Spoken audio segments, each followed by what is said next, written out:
الله الرحمن الرحيم اللهم افتح علينا حكمتك وانشر علينا من خزائن رحمتك يا أرحم الراحمين اللهم نور قلوبنا بنور هدايتك كما نورت الأرض بنور شمسك أبدا أبدا برحمتك يا أرحم الراحمين اللهم ارحمنا بالقرآن واجعله لنا إماما ونورا وهدى ورحمة اللهم ذكرنا منه ما نسينا وعلمنا منه ما جهلنا وارزقنا تلاوته آناء الليل وأطراف النهار واجعله لنا حجة يا رب العالمين والحمد لله رب العالمين. أعوذ بالله من الشيطان الرجيم. بسم الله الرحمن الرحيم. السلام عليكم ورحمة الله وبركاته. الحمد لله الذي أنزل على عبده الكتاب ولم يجعل له عوجا قيما لينذر بأسا شديدا من لدنه ويبشر المؤمنين الذين يعملون الصالحات أن لهم أجرا حسنا أشهد أن لا إله إلا الله وحده لا شريك له وأشهد أن سيدنا ومولانا وحبيبنا وشفيعنا محمدا عبده ورسوله اللهم صل على سيدنا محمد وعلى آله وصحبه ومن تبعهم بإحسان إلى يوم الدين أما بعد فيا عباد الله اتقوا الله أوصيكم وإياي بتقوى الله فقد فاز المتقون قال الله تعالى أعوذ بالله من الشيطان الرجيم بسم الله الرحمن الرحيم يا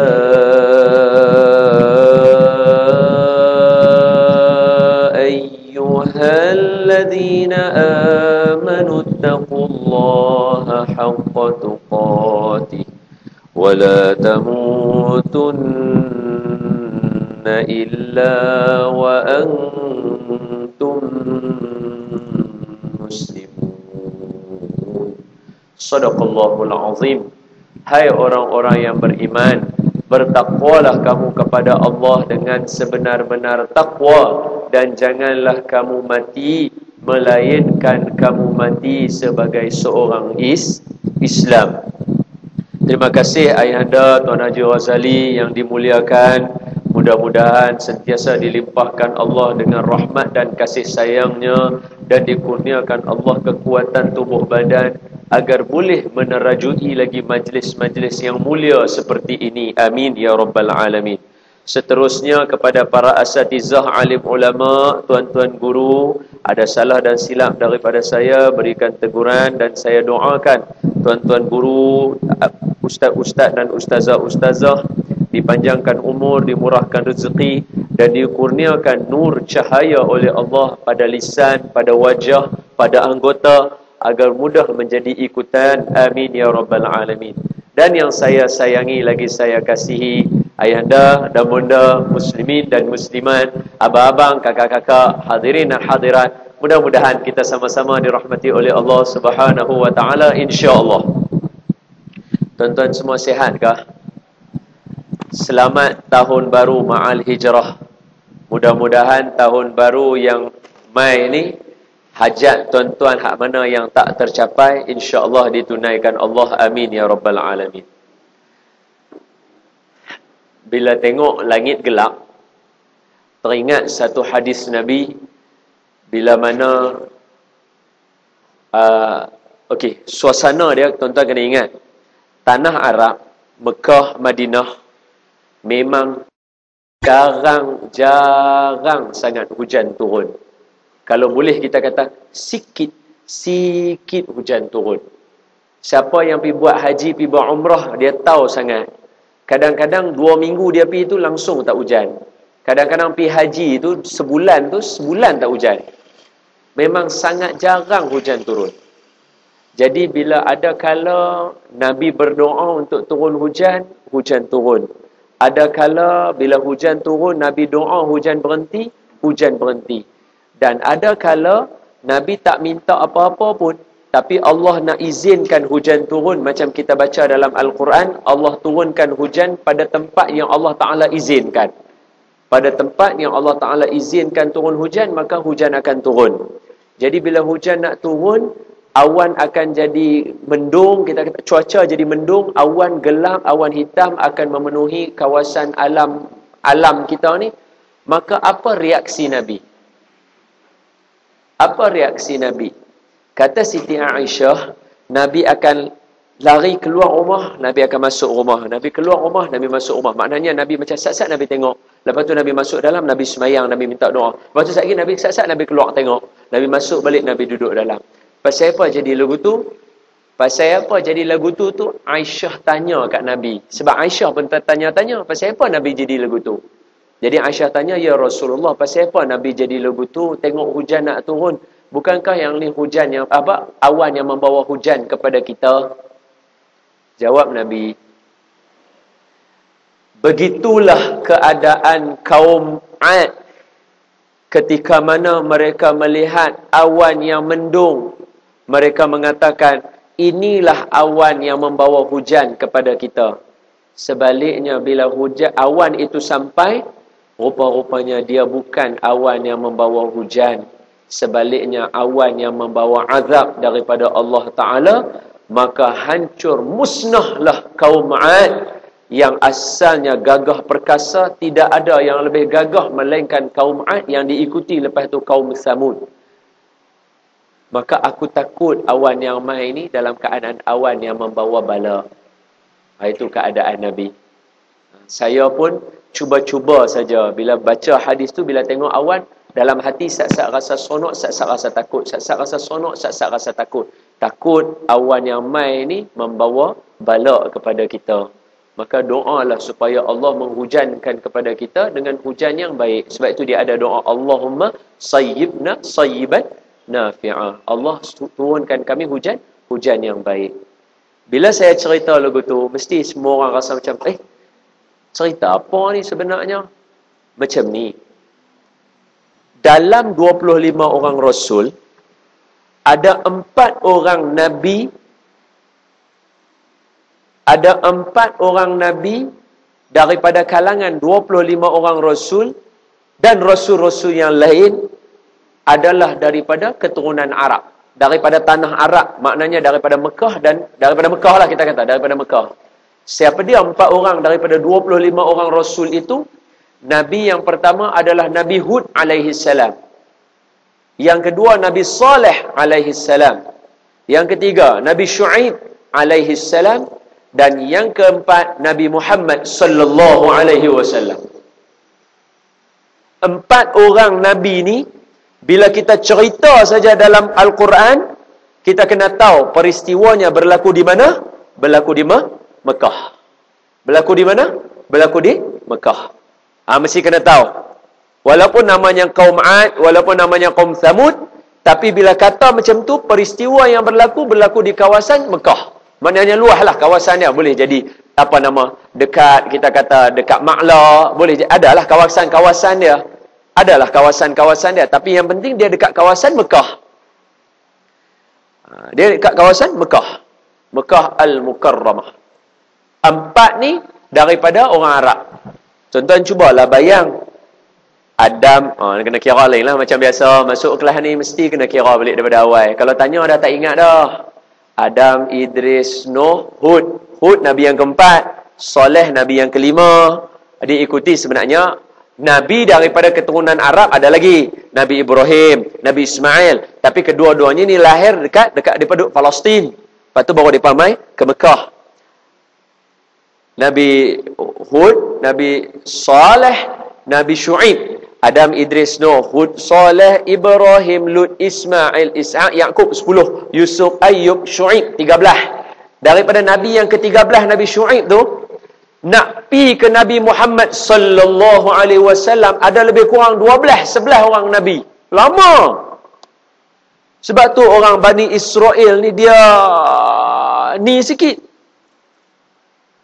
Pasal apa Nabi akhir daripada orang Arab? Patutnya daripada Bani Israel. Tu yang dia nak bunuh Nabi tu. Tu yang dia tak percaya dengan Nabi. Tu yang dia tolak Nabi. Dia tak puas hati. Pasal apa mai Nabi daripada orang Arab? Tu satu. Yang kedua, saya kata, sebenarnya bukan yang tu sangat. Sebenarnya mereka ni akal lah. Kalau kata mereka tak suka Nabi daripada Arab, pasal apa Nabi Zakaria mereka bunuh? Nabi Zakaria Bani Israel. Pasal apa Nabi Isa mereka ligan kawan tu sampai nak bunuh, sampai Allah kena tukar kawan tu. Walakin syubbiha lahum, tukar dengan orang lain. Maknanya yang ni bukan apa, yang ni akal. Orang tua-tua kata khotiak. Ni banyak khotiak ni. Mereka memang tak mau sebenarnya. Dia tak mau sebenarnya. Dia nak ikut mereka. Yang tu salah. Jadi 4 orang Nabi ni berlaku di Mekah. Antaranya ialah Nabi Hud. Nabi Hud adalah salah seorang Nabi yang bagus. Nabi yang baik. Nabi yang soleh. Nabi yang mengajak orang kata apa?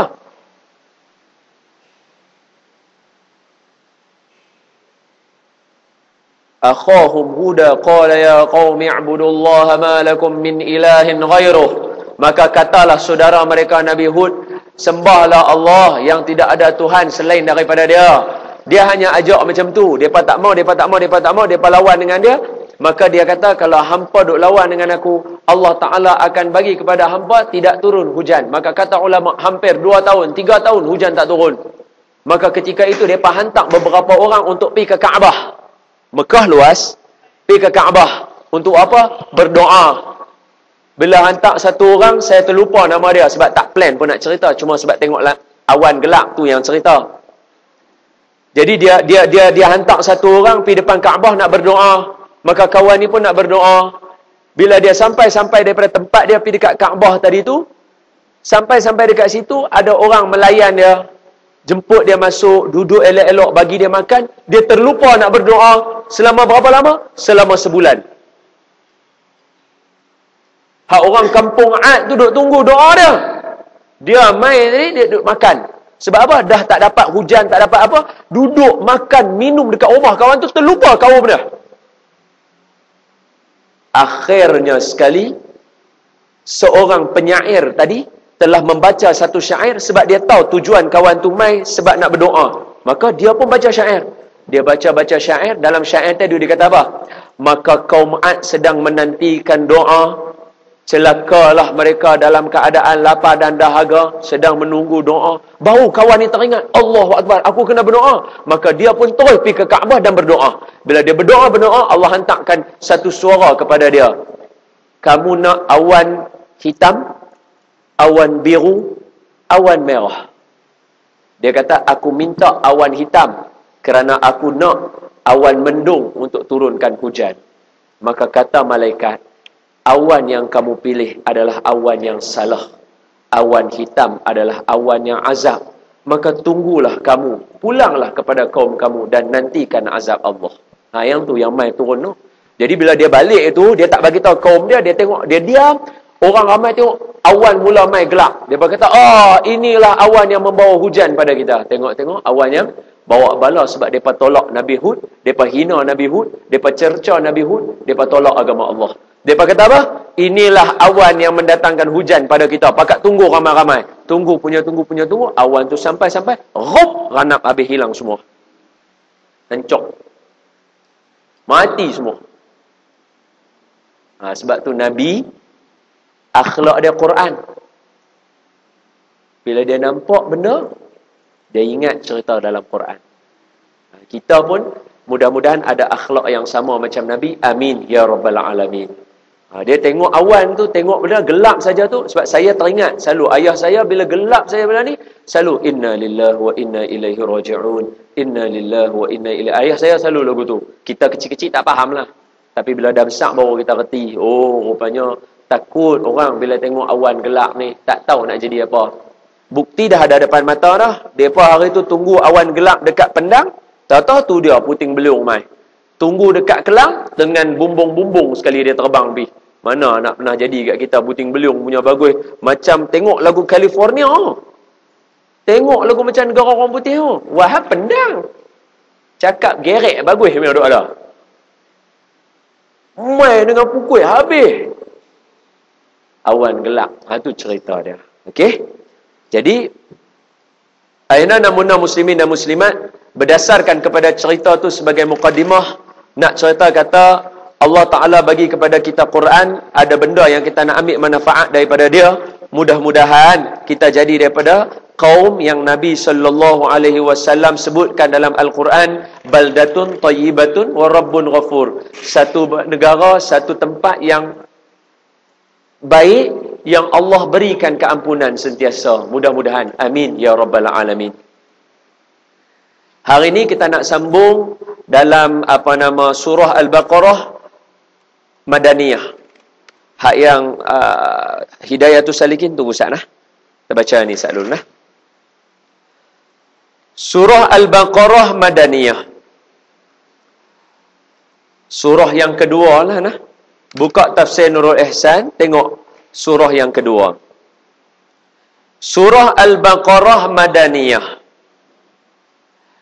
286 atau 7 ayat. Maka sebab dinama Baqarah kerana ada di dalamnya cerita lembu bagi anak yatim yang banyak berbuat kebaktian pada ibunya. Nabi Musa beli dengan harga sepenuh kulitnya emas. Baik.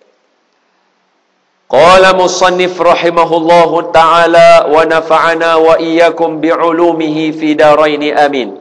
Dan kata pengarang Syekh Said Umar, seorang alim yang termasuk senarai nama dia bagi kalangan ulama-ulama Nusantara ataupun ulama-ulama tafsir di alam Melayu. Antara yang tafsir dia sempurna, Syekh Said. Ni yang ada depan kita. Kitab dia nama Nurul Ihsan.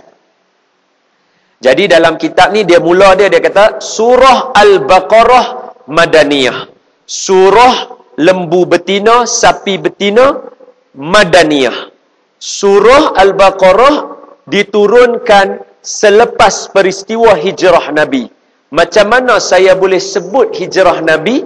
Sebab dia sebut perkataan Madaniyah. Bila dia kata Madaniyah, maknanya surah ini turun selepas Nabi berhijrah. Maknanya surah ni, surah yang kedua, sangat amat layak dia jadi surah yang kedua. Pasal apa? Pasal surah pertama, surah Fatihah. Bila surah Fatihah, ayat pertama dia suruh syukur, dia kata dengan nama Allah. Ayat yang kedua dia suruh syukur kepada Allah. Ayat yang ketiga dia habaq kata Allah ada hari akhirat. Ayat keempat dia kata kepada Allah kita sembah, kepada Allah kita minta tolong. Ayat kelima minta kita tunjuk jalan yang lurus. Ayat yang keenam minta kita tunjuk jalan yang lurus. Ayat yang ketujuh, jalan yang kita minta itu jalan yang Allah bagi nikmat, bukan jalan orang Yahudi dan bukan jalan orang Nasrani. Nak hurai kepada kita apa dia jalan orang yang Allah bagi nikmat, apa dia jalan orang Yahudi, apa dia jalan orang Nasrani. Pak Al-Quran mai. Surah Al-Baqarah mai. Pasal apa? Sebab Al-Baqarah dia turun masa Nabi dah berhijrah pergi dekat Madinah. Bila sampai di Madinah, maknanya Nabi dah bertemu dengan orang Islam ada, orang kafir musyrikin Mekah ada di Mekah, orang Madinah ada daripada kalangan orang Yahudi dan orang munafik. Ini semua yang Nabi berdepan. Surah Al-Baqarah nak cerita kepada Nabi apa yang Nabi nak. Apa yang ada dalam benda Nabi nak berhadapan nanti nak mai. Jadi cerita dia mula dengan surah Al-Baqarah selepas hijrah Madaniyah. Itu cerita dia. Jadi saya nak tuan-tuan bagi gambaran, Nabi ada di Madinah, agama Islam baru nak naik, kena ada hukum hakam. Sebelum nak ada hukum hakam, kena kenal orang dulu. Pasal apa? Patah balik wahyu yang pertama. Apa dia? Iqra. Wahyu pertama, Iqra. Iqra bil kitab? La. Iqra bil kutub? No. Iqra dengan buku? Tidak. Iqra bismi rabbikal ladzi khalaq. Baca dengan nama Tuhanmu yang menciptakan.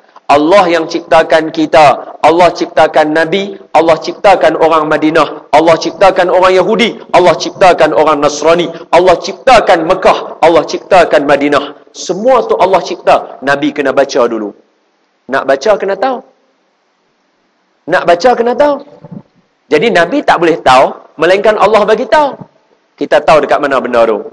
Kita tahu firman Allah. Allah kata apa? وَمَا يَنْتِقُ عَنِ الْهَوَىٰ إِنْ هُوَ إِلَّا وَحْيٌ يُوحَىٰ. Nabi ini tak bercakap ikut hawa nafsu. Dia bercakap melainkan yang Allah wahyu. Nampak? Jadi Allah kena wahyu. Jadi Allah wahyu kepada Nabi. Okey, nak baca wahyu Allah, kena baca dia punya dulu.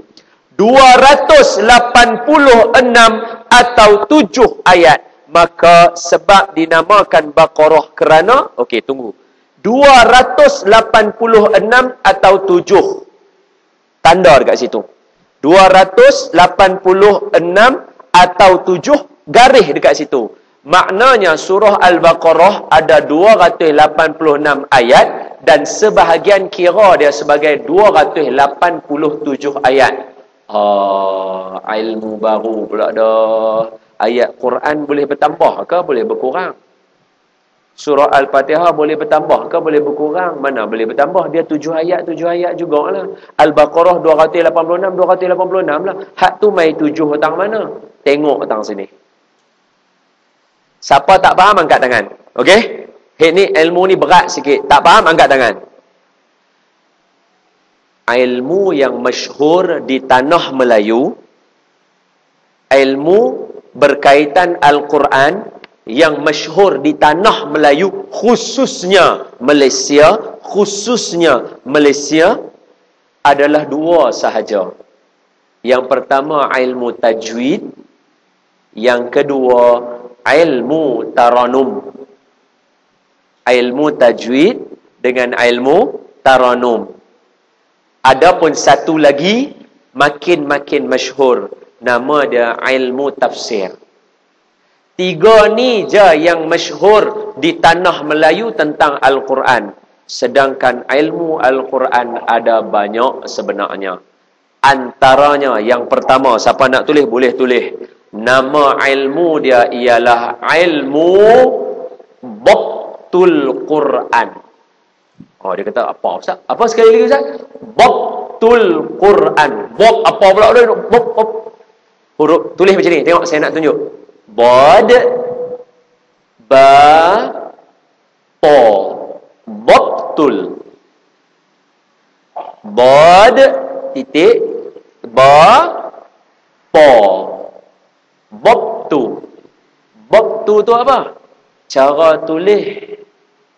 Tanda dalam Quran ni. Dhab tu tanda dia.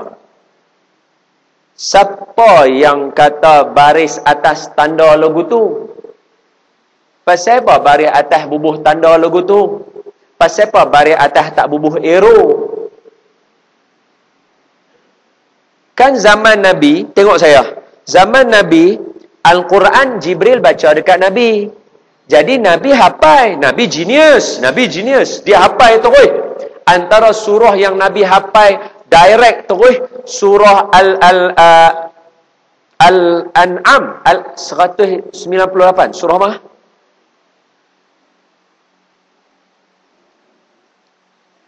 Antara yang Nabi hafal Ali Imran 200 ayat direct. Jibril baca sekali kat Nabi. Nabi dengar, Nabi ulap dapat. Hafal terus 200 ayat. Nabi genius. Jadi sebab Nabi genius, Nabi tak perlu tulis. Bila Nabi tak tulis, Nabi baca kat para sahabat. Para sahabat dengar Nabi baca, para sahabat kebanyakan majoriti genius. Mereka hafal. Sebahagian tulis. Tulis pula tak ada baris, tak ada apa. Huruf saja. Alif, ba, ta, sa, jim. Contohnya kalau bismillah, ba, sin, mim. Ba tu tak ada titik. Ba tak ada titik. Rumah saja. Ba, sin, mim. Habis. Alif, lam, lam, ha. Alif, lam, ra, ha, mim. Rumah saja. Nun pun tak ada titik. Tak tahu tu huruf apa. Orang Arab saja tahu. Sebab Al-Quran turun dekat Arab. Al-Quran turun di Arab. Dengar sekali lagi ayat saya. Jangan salah faham. Al-Quran turun di Arab. Tetapi untuk semua orang, boleh faham Al-Quran turun dekat Arab. Jadi dia tulis tulisan Arab tu. Tulis tulisan Arab tu. Tak ada rumah. Contoh dia ambil yang ada banyak titik. Tabat yada abila habin watab. Mampuih. Ta, ba, ya. Bagi kat kita. Ni apa? Ni mangkuk-mangkuk dia kata. Ni apa? Mangkuk-mangkuk dia kata ni.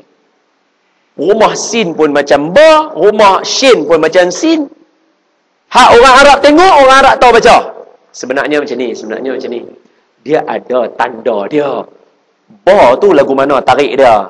Ta tu lagu mana tarik dia. Orang Arab je yang tahu. Orang Melayu, orang putih, orang Europe, orang mana lagi tak lagi, orang Cina, orang India, orang tak tahu. Orang Arab saja yang tahu.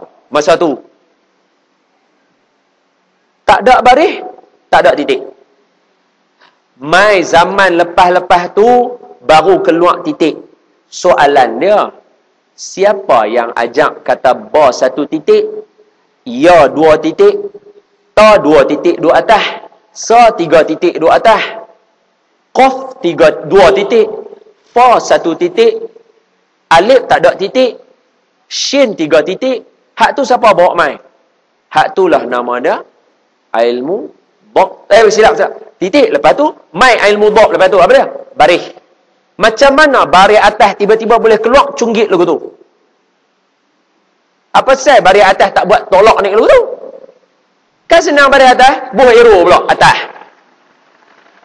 Quran penuh arrow. Tabat yada, ta arrow, ba arrow, ya baris bawah, arrow turun bawah. Yang macam tabat yada. Jenuh. Habis tu kalau panjang bergalun. Pasal apa? Bukan pasal. Macam mana baris atas tu boleh turun lagu tu? Macam mana baris bawah boleh pergi lagu tu? Macam mana baris depan boleh pergi lagu tu? Macam mana baris mati boleh naik lagu tu? Macam mana tanda huruf tambahan bulat lagu tu? Macam mana tanda rom, tanda ismam? Qalu ya abana ma laka la ta'manna ala Yusuf. Diamond lagu tu. Mai mana? Hak itulah nama dia ilmu dhabtul Quran. Dekat Malaysia tak masyhur. Nak bagi masyhur boleh, tak ada masalah. Kita mulakan hari ni satu dulu. Baris atas diambil. Sebab baris atas dia buka mulut. Ba, ta, ja. Jadi dia ambil daripada dia punya ibu dia, huruf alif. Huruf alif mutatarrifah. Alif dia bagi turun lagu tu. Itu mai tanda baris atas. Bila cerita tanda baris atas, alif turun lagu tu, dia kata, habis tu baris bawah, alif jatuh ke bawah. Bukan. Baris bawah mai daripada badan ya. Badan ya. Tengok sini. Tuan-tuan, ya tulis lagu mana? Macam tu kan? Jadi kalau saya tulis lagu tu tak nampak berlawanan. Saya tulis patah balik kod lawan tuan-tuan lagu tu. Betul? Ya saya lagu ni. Tuan-tuan tengok dia kena lagu tu lah, betul? So ya tuan-tuan tengok. Ya dia lagu tu. Nampak bawah tu lurus. Nampak bawah tu lurus. Sekali lagi. Nampak? Bawah tu lurus. Buang ekor, buang kepala. Dapat badan. Hak tu baris bawah. Hak lain sambung nanti bulan depan. Bagi semua habislah buah aku. Aku pun nak bersilat juga. Nampak? Itu nama apa? Ilmu apa tadi? Ilmu apa? Pandai. Ilmu dhabtul Quran. Ilmu yang kedua, rasmul Quran. Ra sin mim, senang. Rasmul Quran. Rasmul Quran ni tak pernah dengar. Awal pula tak pernah dengar, duk sebut selalu. Ada tak biasa dengar. Tak biasa dengar Ustaz. Rasmul Quran. Habis tu Quran kita nama resam apa? Tu resam Osmani, tu rasmun lah tu. Tapi soalannya pasal apa resam Osmani? Pasal apa tak ada resam Abu Bakari? Pasal apa tak ada resam Umari? Umar. Pasal apa resam Osmani? Apa tanda-tanda resam Osmani? Kalau ada resam Osmani, mesti ada resam yang lain. Contohnya resam imla'i. Bahasa kita panggil resam ni Quran Majid. Quran Majid. Nama resam dia resam imla'i. Apa beza dia? Itu nama dia ilmu resam. Contoh. Bagi masyhur juga sikit. Contoh.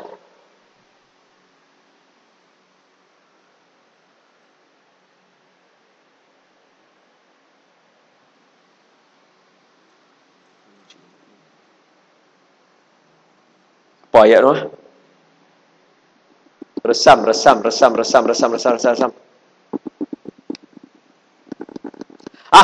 Ambil yang senang lah. Surah Al-Jumu'ah. Surah Al-Jumu'ah tu yang ada tambah nun sikit tu. Ingat tak? Surah Al-Jumu'ah dia ada ni. A'udzubillahi minasyaitonirrajim. Bismillahirrahmanirrahim. Surah Al-Jumu'ah. Dia kata apa? Fa idza qudiyat bukan. Wa idza ra'au tijaratan aw lahwan faddu. Tuan-tuan boleh tangkap tak? Tak boleh tangkap. Tak boleh tangkap cari contoh lain.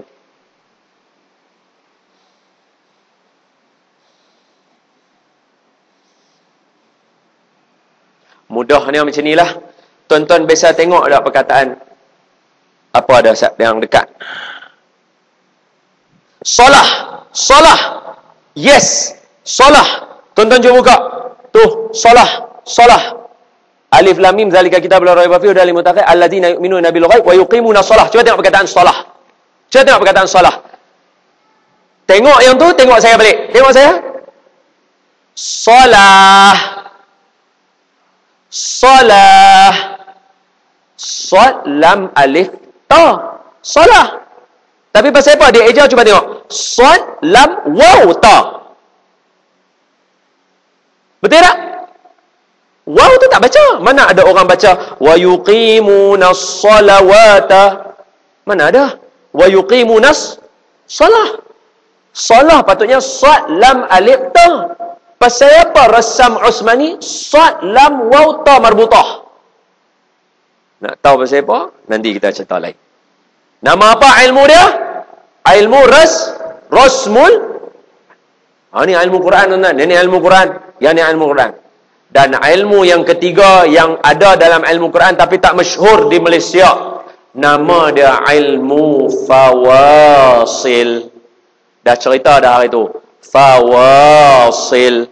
Fa waw alif sad. Ada pen. Ni tertinggal satu alif.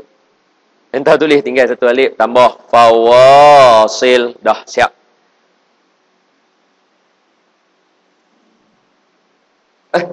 Lam tak tambah.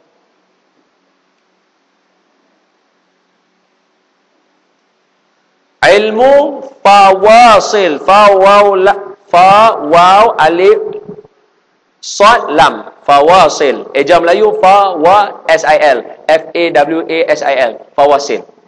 Fawasil ni ilmu apa? Ilmu yang nak kira tang mana nak berhenti. Dia kata ustaz. Tuan-tuan tengok saya. Fawasil sekali lagi saya sebut. Fawasil bahasa orang kita lah. Saya tak pakai bahasa Arab tuan-tuan. Saya banyaknya saya cerita kat tuan-tuan. Saya dah mudahkan bahasa bagi yang tuan-tuan faham. Fawasil ni dia sebenarnya ilmu mengira ayat Al-Quran. Di mana nak berhenti ayat Quran. Itu panjang. Ambil kat kita mudah. Fawasil ilmu tang mana nak berhenti. Sebab apa? Patah balik saya cerita tadi. Nabi hafal. Alhamdulillahi Rabbil Alamin. Ar-Rahmanir Rahim. Maliki Yaumiddin. Mana tahu kata Alhamdulillah ayat 1? Sebab apa? Sebab cuba tengok kita baca Zalikal Kitab. Tengok Zalikal Kitabu la raiba fih. Berhenti juga. Hudal lil muttaqin. Berhenti juga. Alhamdulillahi Rabbil Alamin. Berhenti juga. Ar-Rahmanir Rahim. Berhenti juga. Habis macam mana tahu kata Alhamdulillahi Rabbil Alamin ayat yang nombor 2. Ar-Rahmanir Rahim ayat nombor 3. Pasal apa? Zalikal Kitabu la raiba fih. Tak ada ayat lagi. Hudal lil muttaqin ayat yang kedua. Macam mana tahu? Yang tu nama dia ilmu fawasil. Ilmu ni lah yang sebut dekat kita 286 atau 7. Sebab apa? Ada satu ayat dalam surah Al-Baqarah. Maafkan saya terlupa sungguh nak buat homework. Saya duk tengok yang bawah ni, saya terlupa nak cari ayat yang satu lagi yang pecah dua. Ada satu ayat yang dalam surah Al-Baqarah dia pecah dua. Saya tak ingat sama ada amanah Rasul ke apa. Tapi amanah Rasul tak pecah sebab Nabi Habak dalam hadis itu dua ayat akhir tu turun. Kalau siapa baca dua ayat ni pagi hari dia selamat satu hari dia. Amanah Rasul bima unzila ilaihi min rabbih wal mu'minun kullun amana billah tu. Jangan tinggal yang tu. Subuh mesti baca. Subuh mesti baca. Jangan tinggal yang tu. Menyelamatkan kita sepanjang hari. Nabi sebut dua ayat, jadi dia tak boleh potong. Saya takut ayat kursi, tapi ayat kursi satu ayat. Nabi biasa sebut juga dalam hadis Nabi. Kata dalam Al-Quran ada satu ayat yang paling mulia daripada semua ayat. 6,236 ayat, 36 ayat. Yang paling mulia satu ayat. Ayat kursi. Satu ayat Nabi sebut, jadi tak boleh pecah dua. Barangkali ada dua ayat yang panjang dalam surah Al-Baqarah. Satu ayat yang berkaitan dengan hutang. Ingat tak? Satu muka surat. Ayat dia saja. Muka surat belah kiri tu. Ingat tak? Yang panjang tu satu. Tak ada berhenti. Saya rasa tang situ ada satu. Sebab tu dia jadi 287. Pasal tambah situ satu. Dia potong tang situ. Bila dia potong tang situ, hak ujung dia tak boleh jadi 286. Dia kena jadi 287. Siapa tak faham angkat tangan? Nak cerita lain? Nak cari yang paling mudah nak cerita. Siapa tak faham? Tuan-tuan faham? Okey, kalau faham nak tanya. Ilmu Al-Quran yang membincangkan tentang tang mana nak berhenti. Nama apa? Fawasil. Ilmu Al-Quran yang bincang tanda-tanda Al-Quran. Ilmu apa? Dhabtul Quran. Ilmu yang bincang macam mana nak tulis Al-Quran. Rasmul Quran. Bagus. Siapa boleh jawab mana dia faham? Okey, khalas. Tak mau cerita dah. Habis. Jadi, dia kata, Ustaz, kalau saya pegang dengan 286 atau saya pegang dengan 287, berdosa tak Ustaz? Dua-dua tak berdosa. Dua-dua betul. Tapi hak kita ambil kiraan kufi. Kita kiraan nama dia kufi. Kita ambil 286. Okey? 286 atau 7. Berhenti. Iaitu 286 atau 7 ayat. Sorry, berhenti. Maka sebab dinama Baqarah. Yalah, tadi kita kata surah Al-Baqarah. Dinama Baqarah kerana ada di dalamnya cerita lembu. Hari itu dah abang dah surah apa? Ingat tak? Ayat berapa abang tak? Ayat 50.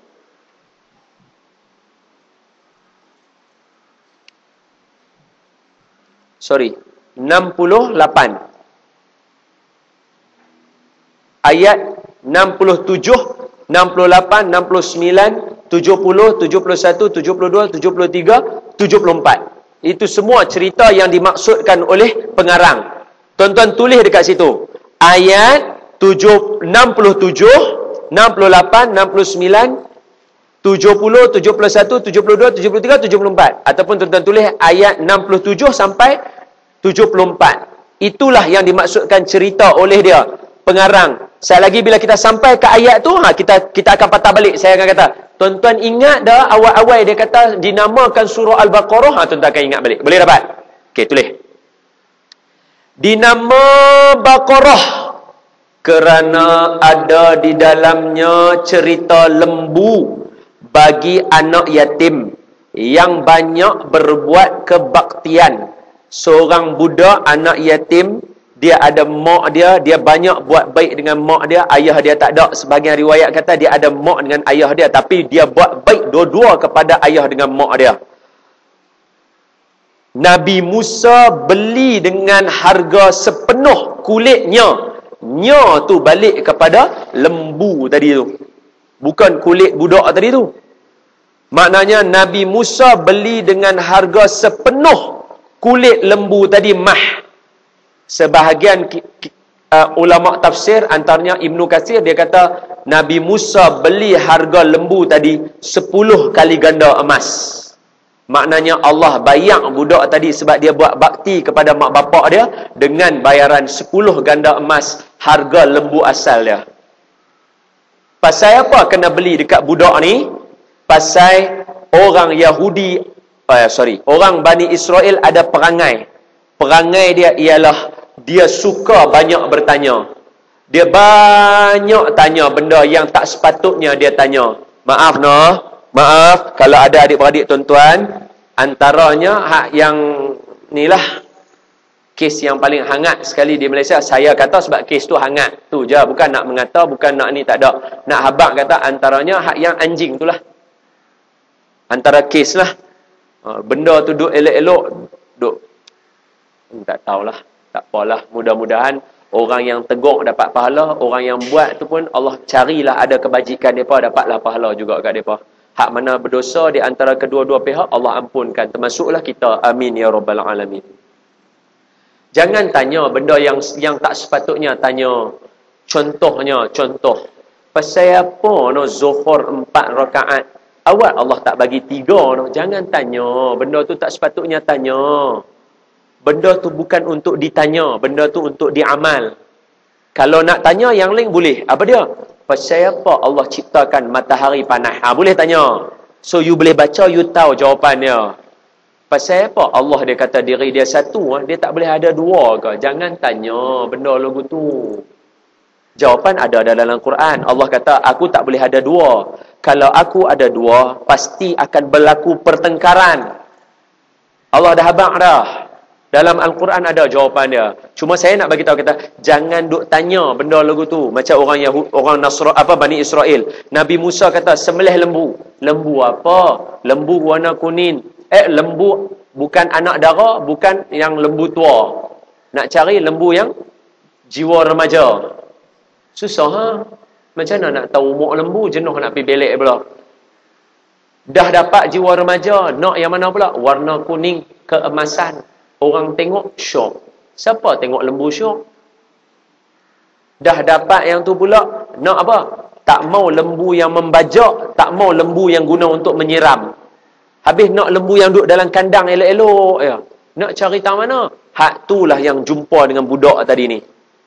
Budak tu tak mau jual lembu dia. Minta jual, tak mau jual. Minta jual, tak mau jual. Minta jual, tak mau jual. Last sekali Nabi Musa kata, aku beli dekat hang sepenuh kulit lembu hang ni dengan emas.